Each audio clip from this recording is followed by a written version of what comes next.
Hola de nuevo a todos. En esta ocasión vamos a continuar con nuestro texto de la interpretación de los sueños de Sigmund Freud. Recordemos, es un texto de 1900. La vez pasada habíamos leído el inicio del capítulo 1, llamado La bibliografía científica sobre los problemas del sueño. Recordemos que este capítulo se divide en 8 incisos. Leímos el A y el B. En esta ocasión vamos a leer el inciso C. Estímulos y fuentes del sueño. Lo que ha de entenderse por estímulos y fuentes del sueño puede ilustrarse recurriendo al dicho popular: los sueños vienen del estómago. Tras la fachada de estos conceptos se oculta una teoría que aprehende los sueños como la consecuencia de una perturbación en el dormir. No se habría soñado si algo perturbante no hubiera surgido en el dormir, y el sueño es la reacción frente a esa perturbación. Las elucidaciones sobre las causas que provocan los sueños ocupan el mayor espacio en las exposiciones de los autores. De suyo, se entiende que el problema solo pudo plantearse después que el sueño pasó a ser objeto de la indagación biológica. Los antiguos, para quienes el sueño era un envío divino, no necesitaban buscarle fuente estimuladora ninguna. De la voluntad del poder divino o demoníaco brotaba el sueño, y del saber o del propósito de aquel, su contenido. Para la ciencia se plantea enseguida esta cuestión: ¿el estímulo de los sueños es siempre el mismo o puede ser múltiple? Y esto lleva a preguntarse si la explicación causal del sueño compete a la psicología o más bien a la fisiología. La mayoría de los autores parecen suponer que las causas de la perturbación en el dormir, y por tanto las causas del soñar, pueden ser de diverso tipo, y que tanto estímulos corporales cuanto excitaciones anímicas pueden desempeñar un papel en la excitación de los sueños. Las opiniones están muy divididas en la preferencia por una u otra de las fuentes del sueño, y en el establecimiento de una jerarquía entre ellas, de acuerdo con la importancia que revisten para la génesis de los sueños. Donde el recuento de las fuentes del sueño es completo, resultan en definitiva 4 clases que también se han utilizado para la clasificación de los sueños mismos. La número 1 es excitación sensorial exterior, objetiva. Número 2, excitación sensorial interior, subjetiva. Número 3, estímulo corporal interno orgánico. Y número 4, fuentes de estímulo puramente psíquicas. Número 1. Los estímulos sensoriales exteriores. El joven Strumpel, hijo del filósofo cuya obra sobre los sueños ya nos ha servido varias veces de guía en los problemas oníricos, ha comunicado, como se sabe, la observación de un enfermo que adolecía de anestesia general de la piel y parálisis de varios de los órganos superiores de los sentidos.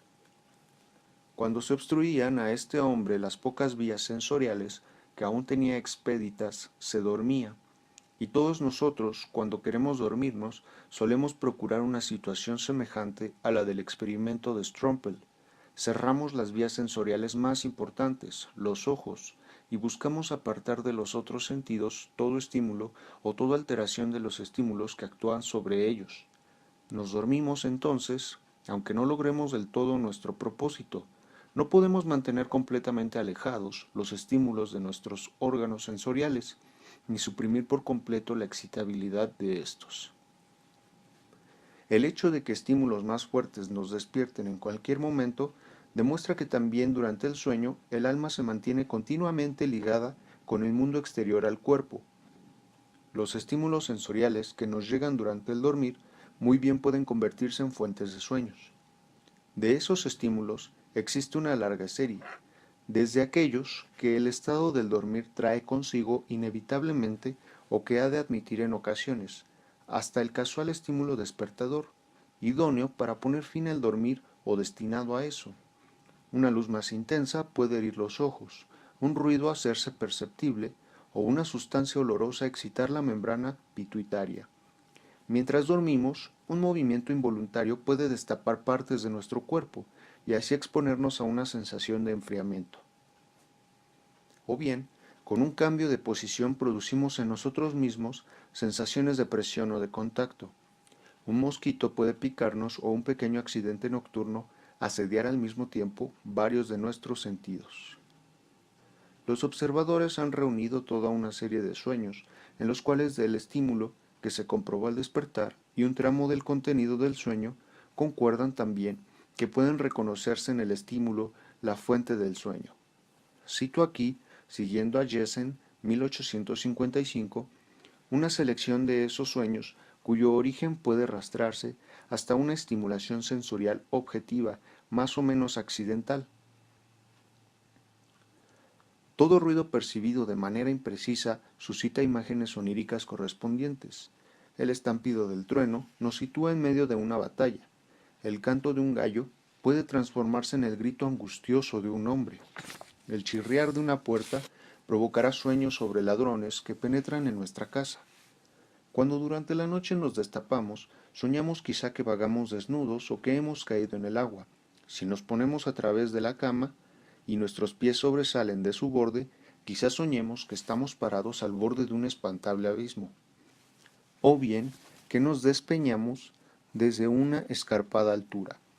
Si por azar nuestra cabeza queda debajo de la almohada, entonces una gran roca prenderá sobre nosotros, amenazando sepultarnos bajo su mole. Acumulaciones de semen producen sueños voluptuosos y dolores locales la idea de ser maltratado, de ataques hostiles o de heridas que nos infligen en el cuerpo. Meyer, en 1758, soñó cierta vez que era atacado por unas personas que lo arrojaban al suelo, tendiéndolo de espaldas, y allí lo clavaban mediante una estaca que le pasaron entre el dedo gordo del pie y el siguiente. Mientras se representaba esto en el sueño, despertó y pudo ver que tenía una pajuela entre esos dedos. Y al mismo, Meyer, según Hennings en 1784, en otra ocasión en que la camisa de dormir le oprimía el cuello con cierta fuerza, hubo de soñar que lo ahorcaban. Hofbauer, en 1796, soñó en su juventud que caía desde un alto muro y al despertar observó que el armazón de su cama se había descuajeringado y él había caído realmente. Gregory cuenta que cierta vez, al acostarse, puso a los pies de la cama un frasco con agua caliente, y después, en sueños, hizo una expedición a la cumbre del Etna, donde el suelo calcinante se le hacía casi insoportable. Otro, después de ponerse una cataplasma sobre la cabeza, soñó que una banda de indios le arrancaba el cuero cabelludo. Un tercero, que se durmió con la camisa húmeda, creyó ser arrastrado por un río. Un ataque de podagra, sobrevenido mientras dormía, hizo creer a un enfermo que estaba en poder de la Inquisición y le daban tormento en el potro. El argumento basado en la semejanza entre estímulo y contenido del sueño puede reforzarse cuando se logra producir en un durmiente, aportándole estímulos sensoriales de acuerdo con un plan, los sueños que corresponden a esos estímulos. Según Macnish en Jensen, 1855, ya los Giroux de Bucereins hicieron tales experimentos en 1848. Dejó sus rodillas destapadas y soñó que viajaba de noche en una diligencia. Observó después acerca de esto que los viajeros conocen muy bien el frío que se siente de noche en las rodillas cuando se viaja en diligencia. Otra vez dejó al descubierto la parte posterior de su cabeza y soñó que asistía a una ceremonia religiosa al aire libre. Es que en el país donde vivía era costumbre llevar siempre cubierta la cabeza, salvo en ocasiones como la antedicha. Maury, en 1878, comunica nuevas observaciones de sueños producidos en él mismo. Una serie de otros experimentos no arrojó resultado alguno. Número 1. Le hacen cosquillas con una pluma en los labios y en la punta de la nariz. Sueña con una espantosa tortura. Le aplican en el rostro una máscara de pez y luego se la arrancan de golpe junto con la piel. Número 2. Afilan una tijera sobre unas pinzas. Oye sonar campanas Después tocan arrebato y se va trasladado a las jornadas de junio de 1848. Número 3. Le hacen oler agua de Colonia. Está en el Cairo, en la tienda de Johann María Farina. Siguen locas aventuras que él no puede reproducir. Número 4. Le pellizcan ligeramente en la nuca. Sueña que le ponen una cataplasma y piensa en un médico que lo trató cuando era niño. Número 5. Acercan a su rostro un hierro al rojo. Sueña con los chauffeurs que se han infiltrado en la casa y obligan a los moradores a entregar su dinero introduciendo los pies de sus víctimas en el brasero encendido. Después aparece la duquesa de Abrantes, cuyo secretario es él en sueños. Número 8. Le vierten una gota de agua sobre la frente. Está en Italia, suda copiosamente y bebe el vino blanco de Orvieto. Número 9. A través de un papel rojo le proyectan repetidas veces la luz de una bujía. Sueña con el tiempo, hace calor y vuelve a encontrarse en medio de una tormenta que soportó una vez en el Canal de la Mancha. Otros intentos de producir sueños experimentalmente se deben a Herbie en 1867 y Weygand en 1893 y otros. Muchos autores han observado la extraordinaria habilidad con que en el sueño entreteje en sus reproducciones una impresión repentina proveniente del mundo sensorial, convirtiéndolo en una catástrofe que se ha ido preparando poco a poco. Hildebrandt en 1875 dice: en mi juventud, cuenta este autor, me servía a veces de un reloj despertador para levantarme con regularidad a una hora determinada.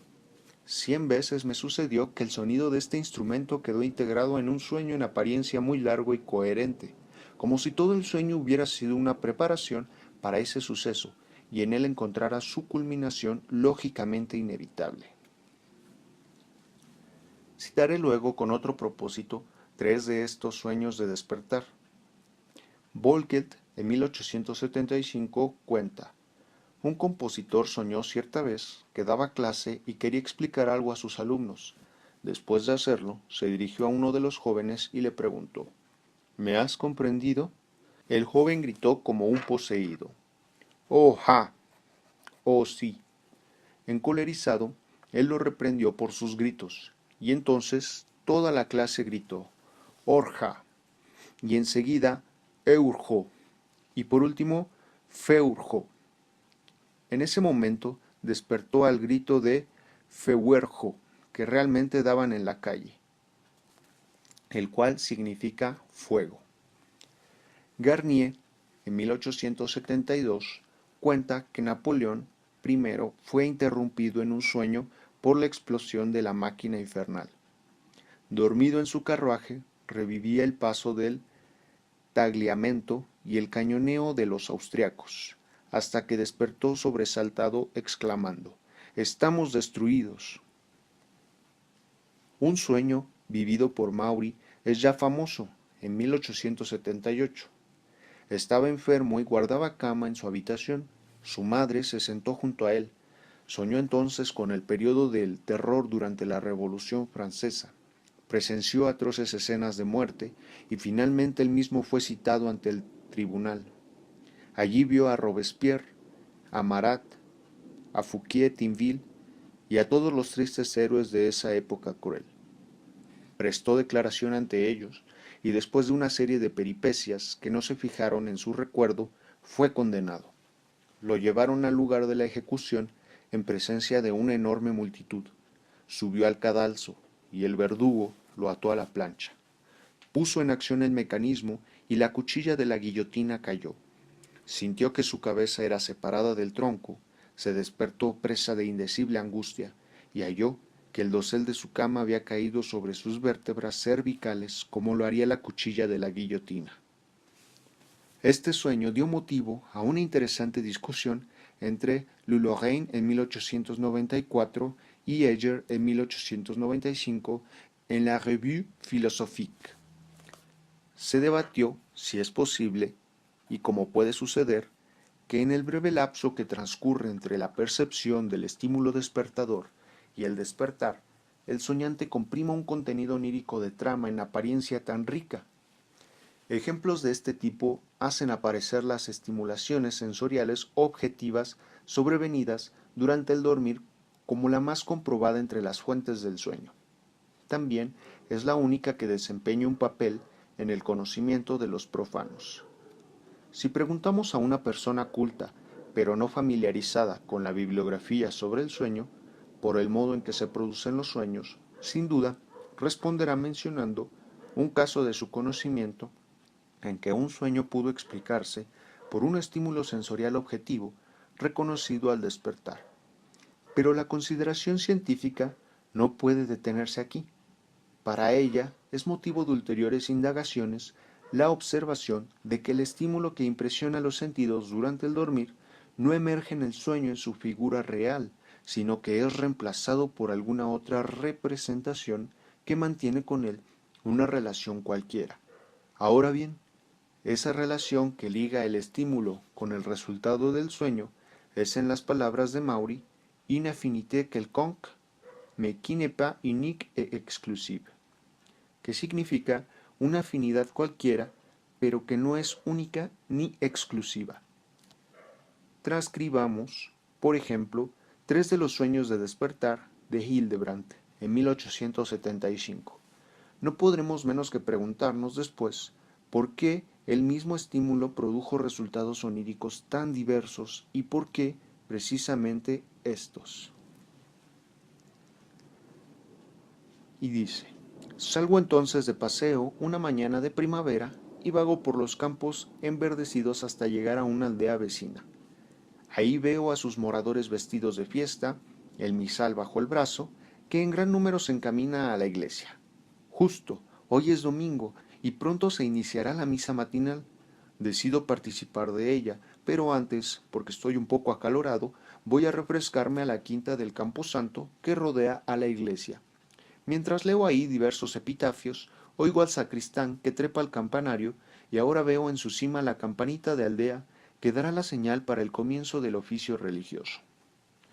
Durante un buen rato todavía pende ella ahí inmóvil, después empieza a oscilar, y de pronto resuenan sus repiques intensos y penetrantes, tan intensos y penetrantes que ponen fin a mi dormir. Pero las campanadas venían del despertador. Una segunda combinación es un diáfano día de invierno. Las calles están cubiertas por un espeso manto de nieve. He comprometido mi participación en un viaje en trineo, pero debo esperar largo rato hasta que se me avisa que el trineo está a la puerta. Ahora hago los preparativos para subir a él. Me pongo el abrigo de pieles, busco la manta para los pies y por fin tomo asiento en mi lugar. Pero todavía se demora la partida, hasta que las riendas transmiten la señal a los caballos expectantes. Ahora ellos se ponen en marcha. Los cascabeles, sacudidos con violencia, inician su bien conocida música con una fuerza tal que al instante desgarra la telaraña del sueño. Otra vez, no es sino el estridente sonar del despertador. Todavía un tercer ejemplo. Veo a una mucama que avanza a lo largo del pasillo en dirección al comedor llevando unas docenas de platos apilados. Me parece que la pila de porcelana que lleva en sus brazos amenaza perder el equilibrio. Ten cuidado, le advierto. Toda esa carga se irá al suelo. Desde luego, la réplica de rigor no se hace esperar. Ella está acostumbrada a tales cosas, etc. Mientras yo sigo sus pasos con mirada inquieta, y justo en el umbral de la puerta da un tropezón. La frágil vajilla cae con estrépito, se hace añicos y se esparcen 100 pedazos por el suelo. Pero el estrépito, que prosigue sin término, no es, como pronto observo, el de una vajilla, sino en verdad el sonar de un timbre, y con ese sonar Como ahora lo advierte el que ya se despertó, el despertador cumplía su tarea.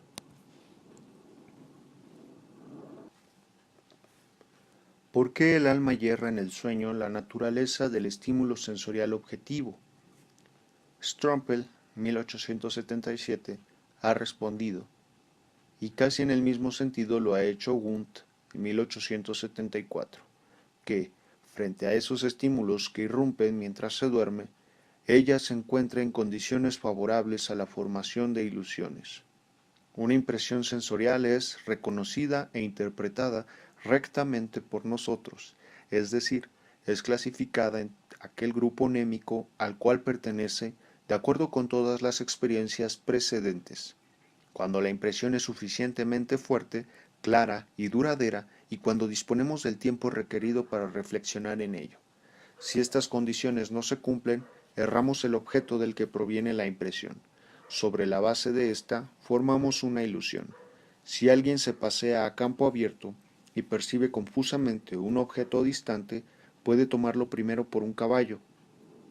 Ante una mirada más atenta, puede imponerse la interpretación de que se trata de una vaca echada, y finalmente esa representación quizás se revuelva en otra, bien determinada. Era un grupo de hombres sentados. De naturaleza igualmente indeterminada son las impresiones que el alma recibe por obra de estímulos exteriores durante el dormir, y sobre la base de esas impresiones forma también ilusiones, ya que la impresión evoca una cantidad mayor o menor de imágenes némicas, y son éstas las que le confieren su valor psíquico. Pero ¿de cuál de los círculos némicos que acuden a la mente habrán de surgir las imágenes correspondientes y cuál de los nexos asociativos posibles se impondrá entonces? He ahí cuestiones que, según Strumpel, no pueden determinarse y quedan libradas, por así decir, al capricho de la vida anímica. Estamos aquí frente a una opción. Podemos conceder que, en efecto, no puede perseguirse más allá la legalidad de la formación de sueños y por tanto renunciar a preguntarnos si la interpretación de esa ilusión provocada por la impresión sensorial no obedece a otras condiciones, o bien podemos, por lo contrario, conjeturar que la estimulación sensorial objetiva que sobreviene durante el dormir desempeña solo un modesto papel en cuanto fuente de los sueños, y que son otros los factores que determinan la elección de las imágenes némicas evocadas. De hecho, si examinamos los sueños de Maury, que él provocó experimentalmente y que a este fin yo he comunicado con tanto detalle, estamos tentados de decir que ese experimento reconstruye el origen de uno solo de los elementos oníricos, y que el restante contenido de esos sueños aparece más bien demasiado autónomo, demasiado preciso en los detalles, como para que el requisito de la concordancia con el elemento introducido por vía experimental pueda agotar su esclarecimiento, y aún empezamos a desconfiar de la teoría de la ilusión y del poder de la impresión objetiva para configurar sueños cuando advertimos que ésta en ocasiones recibe en el sueño la interpretación más caprichosa y remota. Así, Simón, en 1888, relata un sueño en que vio sentadas a una mesa unas personas gigantes y oyó nítidamente el temible traqueteo que producían sus mandíbulas entrechocándose al masticar. Cuando despertó, oyó el ruido de cascos de un caballo que galopaba ante su ventana. Si aquí un galope ha evocado precisamente representaciones del círculo némico de los viajes de Gulliver, su estadía entre los gigantes de Brobdingnag y el virtuoso Houyhnhnms, como yo conjeturaría, sin que el autor me proporcione apoyo alguno. ¿Acaso la elección de este círculo némico tan insólito para el estímulo no debió ser facilitada además por otros motivos? Número 2.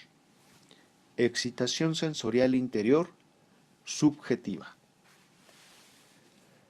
A pesar de esas objeciones, es preciso conceder que el papel de las excitaciones sensoriales objetivas sobrevenidas durante el dormir ha quedado establecido de manera indiscutible en cuanto fuente del sueño, y si estos estímulos por su naturaleza y su frecuencia parecen quizás insuficientes para explicar todas las imágenes oníricas, lo indicado será buscar otras fuentes del sueño, pero que operen de manera análoga.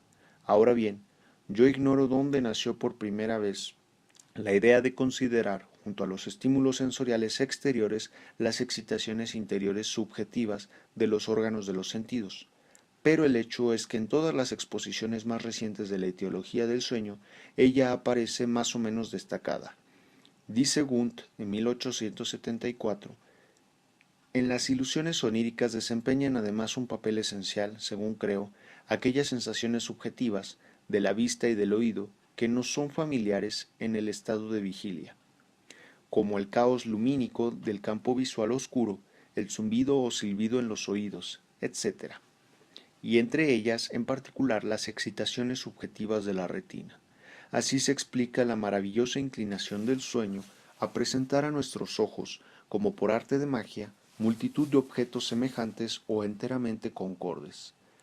Vemos desplegarse ante nosotros innumerables pájaros, mariposas, peces, perlas multicolores, flores, etc. Aquí el polvillo lumínico del campo visual oscuro ha adoptado una figura fantástica y los incontables puntos luminosos que lo forman son corporizados por el sueño en otras tantas imágenes singulares que a causa de la movilidad del caos lumínico son vistas como objetos en movimiento. También tiene su raíz allí la gran inclinación del sueño por las más diversas figuras de animales, cuya riqueza de formas se adecúa particularmente bien a las imágenes lumínicas subjetivas. En cuanto a fuentes de las imágenes oníricas, las excitaciones sensoriales subjetivas tienen manifiestamente la ventaja de no depender, como las objetivas, de una contingencia exterior. Están, por así decir, disponibles para la explicación tantas veces ésta lo requiera, pero la confirmación de su papel como excitadoras del sueño es muy difícil o aún inalcanzable, y en este sentido resultan inferiores a los estímulos sensoriales objetivos, que pueden someterse a observación y experimento. La principal prueba de poder de las excitaciones sensoriales subjetivas para excitar sueños la proporcionan las alucinaciones llamadas hipnagógicas, que Johannes Müller en 1826 ha descrito como fenómenos visuales fantásticos. Son imágenes a menudo muy vívidas y cambiantes que en el periodo de adormecimiento suelen aparecérseles a ciertas personas de manera enteramente regular y pueden perdurar unos momentos aún después de abiertos los ojos. Maury, que era propenso a ellas en sumo grado, les consagró un profundo análisis y afirmó su conexión y hasta su identidad con las imágenes oníricas, como ya lo había hecho por lo demás Müller. Para que surjan, dice Maury, se requiere una cierta pasividad anímica, una disminución del esfuerzo de atención, pero si se tiene la disposición, basta caer por un segundo en ese letargo para ver una alucinación hipnagógica, después de la cual el sujeto quizás se despabilará, y este juego puede repetirse muchas veces, hasta que el dormir le pone término. Y si el despertar no sobreviene mucho tiempo después, es frecuente, según Maury, que puedan identificarse en el sueño las mismas imágenes que antes de dormirse habían aparecido como alucinaciones hipnagógicas. Así le sucedió a Maury cierta vez con una serie de figuras grotescas, de rostros deformados y extraños peinados, que le habían importunado con increíble pertinacia antes de dormirse, y con las cuales, una vez despierto, recordó haber soñado. Otra vez, en que sentía hambre porque se había sometido a una dieta estricta, vio hipnagógicamente una fuente y una mano armada con tenedor que tomaba alimentos de ella. En sueños se vio ante una mesa ricamente puesta y oyó el ruido que hacían los comensales con sus tenedores. En otra ocasión, en que se durmió con una dolorosa inflamación de los ojos, tuvo la alucinación hipnagógica de pequeñísimos, microscópicos signos que debía descifrar por sí solo con gran esfuerzo. Después de una hora despertó y recordó un sueño en que aparecía un libro abierto de caracteres diminutos que él había debido leer trabajosamente. A semejanza de estas imágenes, también alucinaciones auditivas de palabras, nombres, etc., pueden emerger hipnagógicamente y después repetirse en el sueño como una obertura, que anuncia los leitmotiv de la ópera de la cual es el comienzo, por los mismos senderos que Müller y Maury transita un observador más reciente de las alucinaciones hipnagógicas, G. Trumbull Ladd, 1892. Mediante ejercitación, consiguió arrancarse bruscamente del dormir sin abrir los ojos. Entre 2 y 5 minutos después que se había dormido, poco a poco, hubo así la ocasión de comparar las sensaciones de la retina que acababan de borrarse con las imágenes oníricas que sobrevivían en el recuerdo. Asegura que en todos los casos puede reconocerse una íntima relación entre ambas, de tal modo que los puntos y líneas luminosos de la luz interior de la retina aportan, por así decir, el esbozo, el esquema para las figuras oníricas percibidas psíquicamente. Por ejemplo, a un sueño en que vio frente a sí líneas claramente impresas que él leía y estudiaba, correspondía una disposición de los puntos luminosos de la retina en líneas paralelas. Para decirlo con sus palabras, la página claramente impresa que él leyó en el sueño se resolvía en un objeto que su percepción de vigilia había aprehendido como un fragmento de una hoja realmente impresa que se mirase desde una distancia excesiva y a través de un agujerito practicado en un papel para divisarla mejor. Ladd opina, sin desdeñar por otra parte el aspecto central, cerebral del fenómeno, que difícilmente nos sobrevenga un sueño visual que no se apoye en el material provisto por los estados interiores de excitación de la retina. Esto es válido en particular para los sueños que sobrevienen poco después de dormirse en una habitación oscura, mientras que en los sueños de la mañana, próximos al despertar, la luz objetiva que impresiona los ojos en la habitación iluminada constituiría la fuente de estímulo. Al carácter cambiante y susceptible de mutaciones infinitas de la excitación lumínica interior corresponde precisamente ese incesante flujo de imágenes que nuestros sueños proyectan ante nosotros. Si damos crédito a las observaciones de Ladd, no se podrá tener en poco la fecundidad de esta fuente subjetiva de estímulos para el sueño, pues las imágenes visuales constituyen, como es sabido, el ingrediente principal de nuestros sueños. La contribución de los otros ámbitos sensoriales, aun el auditivo, es de menor importancia e inconstante. Muy bien, amigos. En esta ocasión nos detendremos aquí. Para la próxima terminaremos el inciso D del primer capítulo. Si te gustó el video, dale like y compártelo con colegas y amigos. Hasta la próxima y gracias por visitar Lectura en Voz Alta.